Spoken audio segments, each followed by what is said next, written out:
Hey there everybody, Boyd here with you, and we're starting on Melba Toast here. I'm going to talk about what I did to get things prepped and ready to go here to paint the body. Being this is an AMT kit, well, typical on a lot of the older model car kits out there. Kit had quite a bit of flash around it, so I spent a lot of time on the body. First thing I did was sand off the mold lines that are here on the typical spot where the quarter panel connects to the roof. All the edges of the entire body I sanded down with some 600 grit. Because on these model cars, these tips on the tops of the fenders, this area around here, sometimes around the edges of the doors, they're kind of extra sharp. A lot more. They've got a sharp little mold line on the top of them, so you want to smooth all that out. I actually went in here at the back, noticed that the trunk panel lines here were pretty faint. By the time you would get primer and some other stuff in there, that it started disappearing in a few spots. So before I applied any primer or anything else, I took my little scribing tool and just went over that real lightly, brought a little bit of that back, then hit it with my primer and everything, and it was looking just right. Just, like I said, really carefully went around all these areas here, every little opening, the wheel wells, the bottom, even inside the bumper openings. There was just, this little bit of flash around all those areas. And I think I did notice a couple of injection pin slight little bulges right here on the top of the deck lid too that are on the inside. And I sanded those down smooth.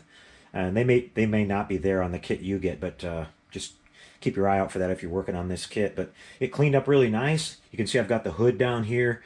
I sanded and did the same thing on the entire hood. On the bottom side of the hood, right in the corners right here, just before where like the hinges are, there were two little little mold pin things sticking up. So I sanded those down flush because they'll be probably touching up in here, and if you don't do that, the hood's going to wind up sticking up a little bit or be off. And I usually try to, fiddle around with the hood and the body on these model cars and get everything as lined up as good as I can before I paint it or do anything else, because that saves me a lot of trouble of doing it later. If I have to sand or something, I'm sanding off my paint and I have to start all over. So I try to get, when the parts are raw, I try to get everything as clean as possible and ready to go. So I went around everything with 600, and then I scuffed the entire car down with a Scotch-Brite pad. That works really good for the areas where you're sanding over the details, like where these little emblems and stuff are, the key locks. This particular kit has the door handles molded onto the body, so you don't want to sand any of that down. So just a light scuffing is all it needs once you've cleaned up all these edges and everything. So it's ready to go. I made sure it didn't have any dust on it. Then I primed it and sanded it again with 600. I sprayed it on the inside with some regular just flat black paint. To get the basic, black interior for the headliner and the edges around the door panels you might be able to see. Painted the bottom of the chassis with the same stuff, and the interior tub. I'll go back and highlight over little spots with that with some semi-gloss paint where I want the upholstery and stuff like that. But for the carpet and all that, the flat will look good. So the interior is all ready to go. We're going to be using this craft acrylic right here to do the body with. It's just the regular black from I believe it's Anitas. Really good quality paint. The quality does vary a little bit on some of these hobby paints, these craft acrylic paints. There's some of the real inexpensive ones that you can buy for 40 or 50 cents a bottle. They have quite a bit of they tend to be really thin, and they have a lot of lumps in the paint too, so you got to do a lot of straining if you're going to spray it. And that's one thing that I want to mention again. This is a 190 micron strainer, paint strainer. You can get them at Home Depot or your local auto supply store.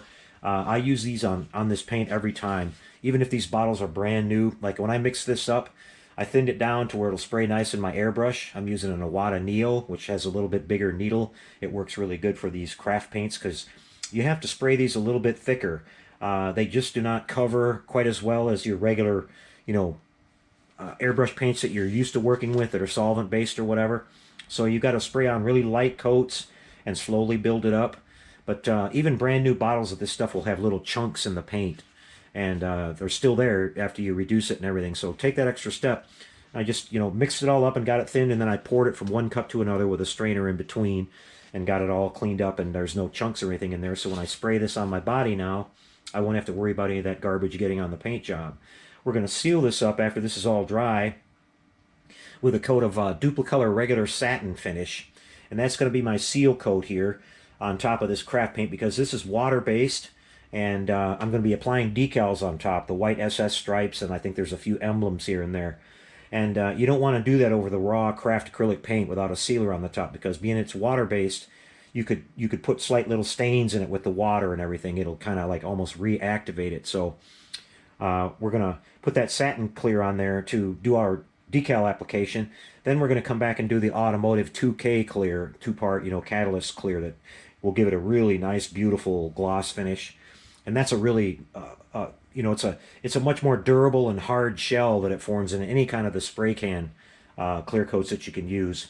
So that makes you able to go on there and buff on it really aggressively too. If like you've got a few spots that are kind of rough, you try to spray that on there and get it as smooth as possible. But you're still going to have a few spots where you might need to do a little bit of polishing. And you always want to make sure you get a really nice job on the roof, the deck lid, and the hood. That's where a lot of the people are going to see, if there's flaws in the paint or whatever. But that seals in all the decals, make them look like they're painted on, no hard edges and all that.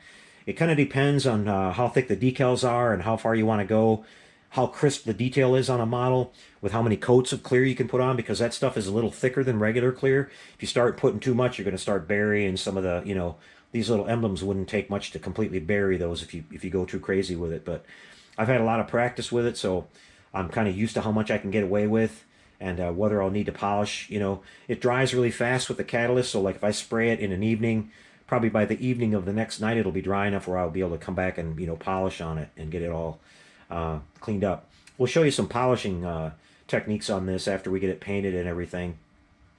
So right now I'm all set up and I'm ready to spray. I've got this loaded into my Awato Neo here, so I'm going to just move the camera, take a pause real quick, get you a lot closer, and then I'll spray this down. I've made sure there's no dust on it. I wiped it down with a tack rag, and then I lightly dusted over it with my shop air gun here, just to blow anything off. One thing I'll show you guys while I'm at it here, I've been using this UV curing resin for a lot of my other projects around here. Well, this little UV flashlight can come in handy too, because if you put your light off here like this and look at it in a little bit of low light and shine it on your model, you'll see any places that there's any dust, hair. Look, I mean, if you can see it in the camera right here, I just blew this off a minute ago and you can already see there's a couple little things that have settled on it. So just before you spray, either blow it off or whatever, but check it with this if you really want to be fussy. And, it's stuff that the eye can't see, but it'll show up when your paint hits it, And you can buy these little flashlights pretty cheap, and even if you're not going to use it for the UV resin, but it works for this too. There's probably a couple uses that will pop up for it, but you can see this side here is pretty clean. The roof is pretty clean. I don't see anything on the trunk, but I see a little hair hanging on right there in the, it's tiny, but it's there on the edge of the door opening there. And that would show up with the paint, so I'm going to make sure I get that off there before I start spraying. But let me get my camera set back up here a little bit closer for you guys, and I'll make sure I got all that dust off of there, and we're going to start spraying this down with our Anitas black craft acrylic paint and the Neo gun. Be right back. All right, everybody, set up here and ready to go, so let's get right at it. I've got it all dusted off, made sure it's clean. Got my airbrush spraying really well. One thing I want to point out before I get going here too is you can see I've got it sitting on two of these Tamiya model car stands here, work stands.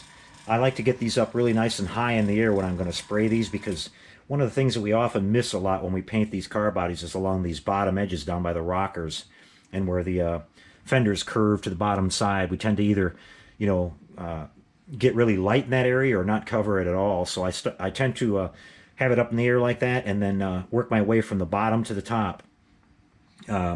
Here you can see too that I have the hood taped on the side of this. Now, the reason I do it like that, I wish I could do it for the roof and the deck lid too, but if you paint something on a, that's sitting on a vertical surface rather than horizontal like this, you have less chance of like stuff settling on top of it when it's drying and getting into the paint.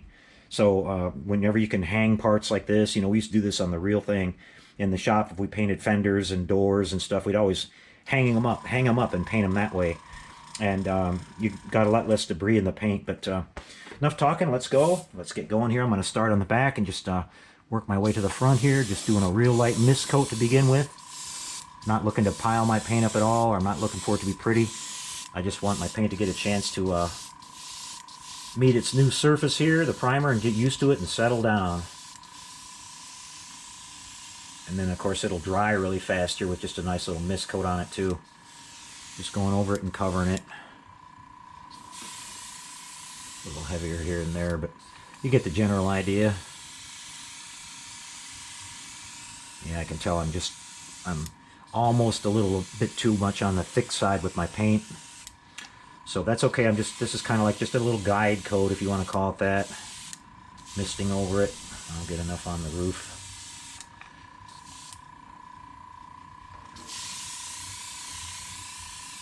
Alright, the paint's starting to flow a little bit better. But what I'm going to do is stop here and I'm going to thin it just a little bit more before we go for the rest of it. Same thing on the hood here. Just a dust coat. Make sure I get all the way down there on that tip.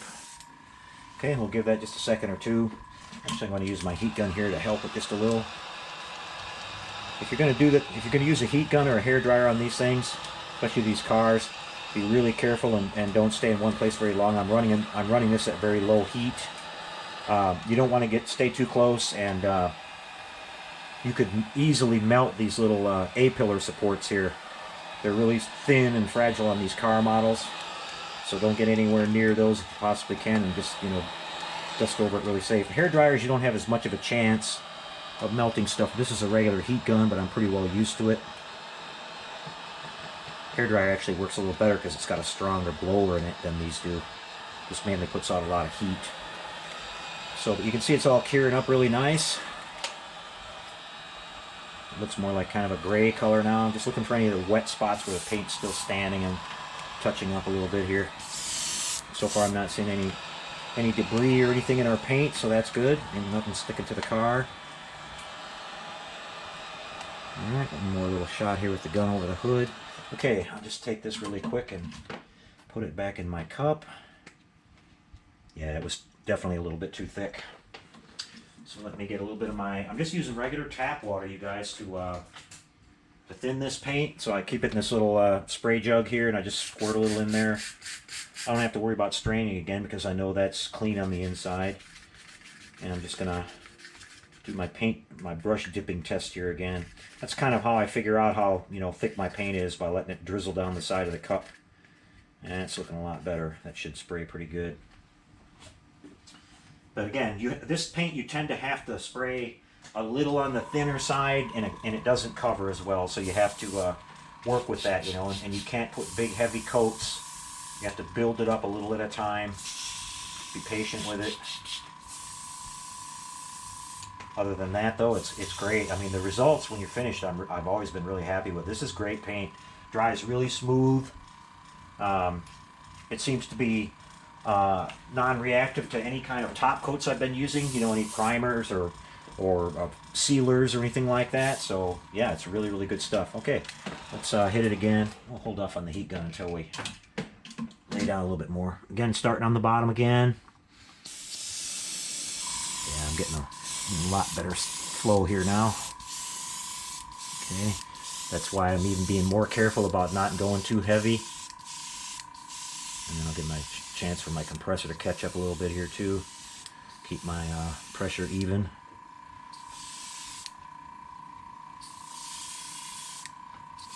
You can see we're slowly getting there. No runs, no problems.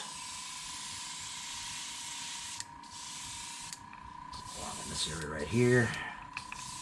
Getting those window jambs real good. Already did the whole inside of the car with the black, so we're all good there. With the black, actually it's just my light blocking paint that I use here. Okay, give it another shot right there. And we're going to hit it with a little bit more heat just to help it a little bit.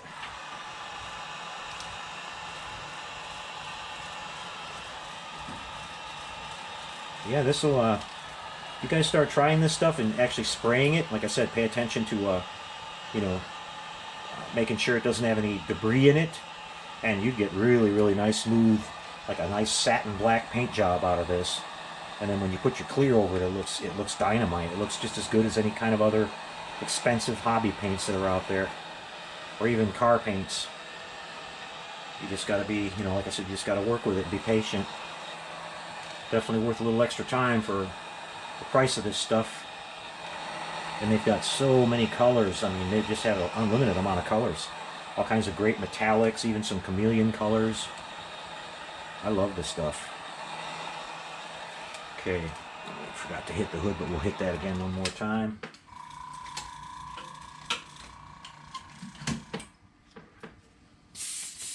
Got a good spray going here. Don't want to go too heavy on that hood because being hanging straight down like that, you could get a run really easy. All right, let's dust over again here. Just from bottom to top. Go over the trunk and the roof, tops of the fenders. Let the compressor catch up again. I'm about due for a new compressor. This is an old Iwata. It's been really faithful and really rugged. I've used the living daylights out of it for probably the past 5 or 6 years. I'm constantly building models, but I think she might be finally start.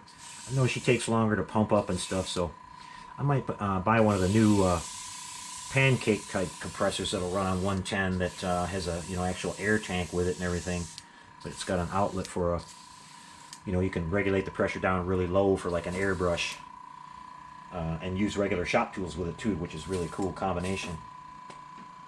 Okay, we need a little bit more paint.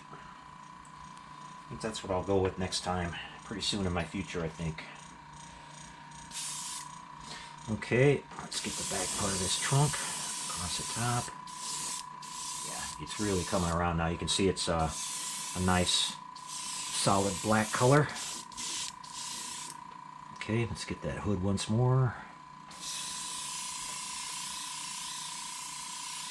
I'll make sure I get that very bottom edge, both sides. All right. Pretty good so far, guys.